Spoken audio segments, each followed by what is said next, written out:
En ce qui nous concerne, pour la cohérence de notre doctrine, je voudrais vous rappeler que la clé de la théorie de la révolution citoyenne est la récupération par le peuple de son pouvoir dans tous les domaines dans lesquels sa puissance collective s'incarne.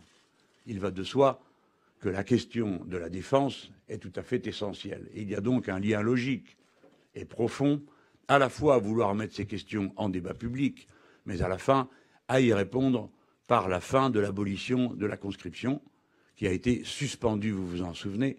Et comme j'ai l'avantage de l'expérience du temps qui a passé et des mandats que j'ai exercés, j'ai participé au débat sur l'abolition de la conscription et j'y étais opposé, nonobstant les avis de mon propre parti à l'époque.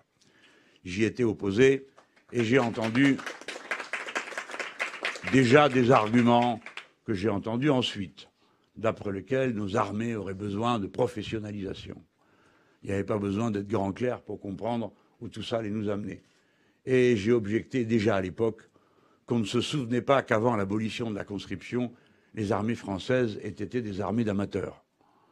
Tout au contraire, elles étaient au plus haut niveau de leur capacité professionnelle, puisqu'elles bénéficiaient du concours des jeunes gens instruits au plus haut niveau dans notre pays, fournissant une contribution qui, s'il fallait la payer, serait hors de prix pour rassembler en aussi peu de lieux autant d'intelligence, autant de qualifications.